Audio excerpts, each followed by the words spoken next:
We're going to start with the nation, as usual. Tinubu, we are laying solid foundation for restructuring. Federal government insists rejig of agencies won't lead to job cuts. Nigeria's economy not in a mess, says ex-UK envoy. Makinde moves against rising food prices. Wigwe wife's son for Bureau March 9th. Fiber cuts disrupts telephone services, stalls businesses. President condoles with Akure family in Owo. President plans executive order to cut prices of drugs. And President leaves for Qatar as Harvard honors Ilumelu Foundation. Okay, and 2 foreigners held for forex manipulation. Okay, which story? Okay, so 2 Binance executives, an American and a British Pakistani, have been detained on the orders of the National Security Advisor, Nuhu Rubadu, over alleged involvement in foreign exchange manipulation. So they said this duo flew into Nigeria following a government crackdown on cryptocurrency exchange. So the government is planning to ban cryptocurrency trading owing to alleged sharp practices through their website. We have the governor of the CBN claimed that billions of dollars had passed through the channel from unidentified sources. We are concerned that certain practices go on that indicate illicit flows going through a number of these entities and suspicious flows at best. He declared that he tried to explain that what these people do, that sometimes they're able to just sit down wherever they are and determine the exchange rate for our country. And that is very dangerous. And so this is why they were arrested, and this is why, they're investigating this. So it's a big deal for us. And that's what has driven dollar down. Yes. Just so they're involved in manipulating exchange. We are number 1 in the world for Binance, Nigeria. And the country is suffering. Yes. So that's with the people again. Somebody is just exploiting. Okay. Yes. So let me take the major headlines. So our president yesterday has said that he's not going to rush restructuring. Remember, this restructuring was very prevalent a few years ago. So he said that his administration would lay a solid foundation before restructuring the country to foster proper federalism.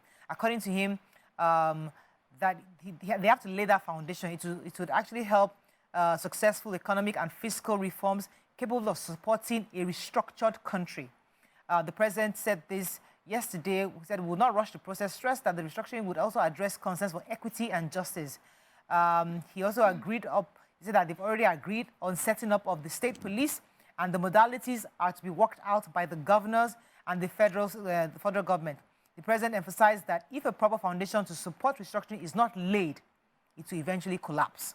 So the president spoke yesterday when he was in Ondo to visit the family, to commiserate with the family of the late former governor of Ondo State, Akure, with his family. He was there with Governor Olurotimi Akure yesterday in Owo, and they were saying that he definitely agrees that restructuring is crucial, but there must be a foundation to drive that so it doesn't collapse eventually. Yeah, so the Minister of Information was speaking at the 4th edition of the Ministerial Press Briefing Series in Abuja yesterday. That's the Minister of Information and National Orientation, Mohammed Idris. And he said, talking about the adoption of the Orasaya report. And he said that the whole idea is that the government wants to reduce costs and also improve efficiency in service delivery. It does not mean that the government is out to retrench workers or throw people into the labor market. And we know how, the government had announced that adopting the Orasaya report will lead to a reduction and measures of the MDAs, that's ministries, departments, and agencies, from 263 to 161. And so he says that the implementation of the report has been on the shelf for over 11 years now. And this is just a clear demonstration that the president is unwavered in his commitment to fiscal prudence and responsible government or governance by championing comprehensive review of the government's commissions, agencies, and parastatals. And that is just what it is. It's not because they want to push out citizens to go and start looking for jobs.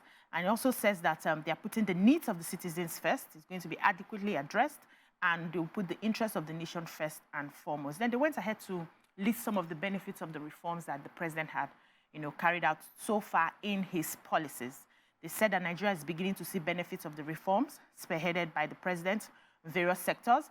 And the report from the National Bureau of Statistics, that's the NBS, has said that Nigeria witnessed a GDP growth of 3.46% in the fourth quarter of 2023 against the 2.54% recorded in the third quarter of 2022.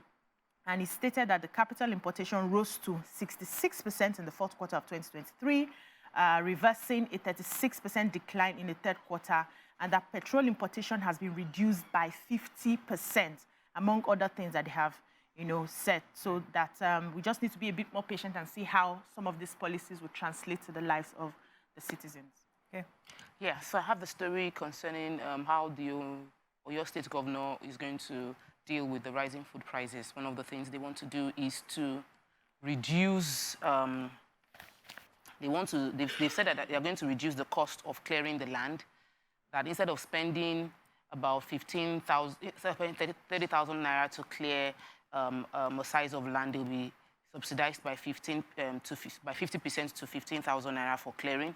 They also mentioned that they were going to buy tractors.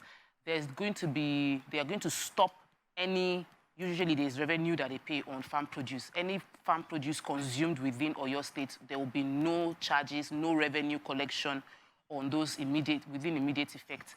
And they're expecting, but if the food within Oyo is moving out of Oyo State, then the revenues that should be paid will still be paid at the boundaries once it's going out. But for within the state, it's not going to happen. Then a 1 billion naira fund, which is for small action for economic recovery, SAFER, the 1 billion naira fund will be available to smallholder farmers. This is the only part of this entire intervention that I'm not a fan of. This meeting was yesterday with Agribusiness Industrial Hub. The Fasola Agribusiness Industrial Hub, and it was breaking down all the things they want to do. One of the things, I know there's another state, Niger State, to bought a lot of tractors that they've deployed, about 200. They are going to bring in more. These tractors are very, very needed. If every local government has tractors, farmers are able to go there rather than paying private individuals. The government would reduce the funds through those things rather than giving cash. When you give cash, people will buy food.